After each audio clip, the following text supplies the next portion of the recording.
A warm welcome to you. We begin with a United Nations report that's condemned Israeli forces for killing and injuring children. The UN Secretary-General says he's appalled by the dramatic increase and unprecedented scale of violations against children in Palestine and Israel. Antonio Gueterres is calling them brutal acts of terror. The UN verified 5,698 such violations by Israeli forces last year. Situations in the CAC report where substantial increase in grave violations were verified include a rise of over 155% violations over prior years in the conflict in Israel and the occupied Palestinian territory, notably in Israel, the Gaza Strip and the occupied West Bank. The Hamas and Islamic Jihad committed 137 violations against children. That's according to the report. It notes at least 43 Israeli children were killed during the October 7th attacks. In central Gaza is Tareq Azoum, who's outside the Al-Aqsa hospital. That's in Deir el-Balah. And Tareq, of course, the UN in this report focusing its attention on the suffering of children in this conflict. This as the Israeli military pushes towards al-Mawasi, home, of course, up until now at least, to many civilians.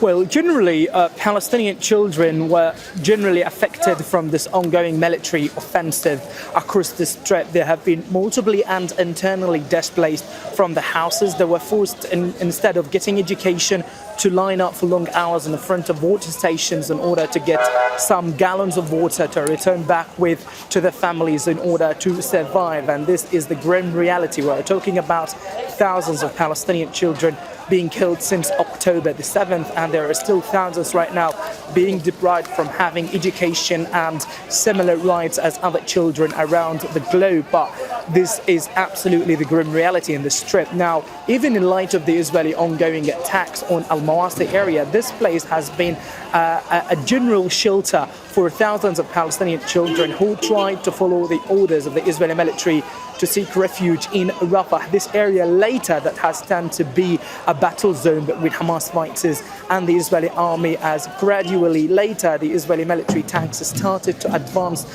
towards the Al-Mawasi area, launching wide series of Israeli airstrikes targeting residential houses alongside with makeshift shelters. But from the Israeli side, in official statement, they denied carrying out airstrikes in the humanitarian zones as people are terrified from this ongoing Israeli military offensive in Rafah so far.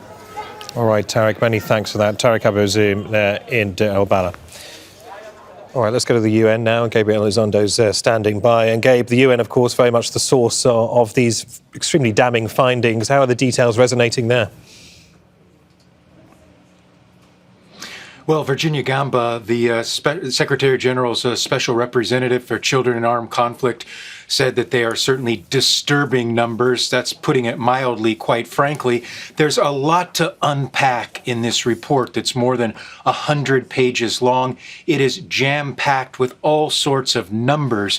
But I just want to highlight a couple of key points here.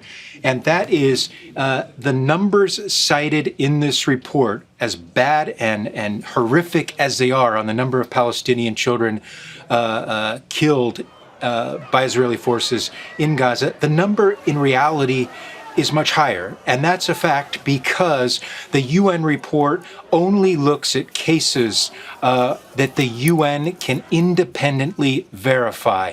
And access, particularly to the Gaza Strip, is incredibly difficult. So they even say in the report, the reality of the numbers is probably much higher than what they can actually even put in this report. And there's a lot of detail in here as well. For example, I'll just give you two very quick examples. When it comes to the Israeli military and government and Israeli media sources saying that there was rape perpetrated by Hamas fighters on October 7th against Israeli civilians. This report says they were not able to confirm that independently, even verify that. When it comes to human shields, which you've heard a lot from Israeli officials, actually the report points out to examples in occupied West Bank where Israeli forces used Palestinian children as human shield in certain instances cited in this report. So there's a lot to unpack here, but again, this is the first time ever that the Israeli military and security forces have ever been listed in this annual report that comes out, of course, every year by the UN on children in armed conflict. Certainly a lot to grasp, a lot of reading here, but the bottom line is the number of Palestinian particular children killed, maimed, in conflict is certainly way up. It certainly is way up indeed. Gabriel Elizondo at the UN, thank you. Make sure to subscribe to our channel to get the latest news from Al Jazeera.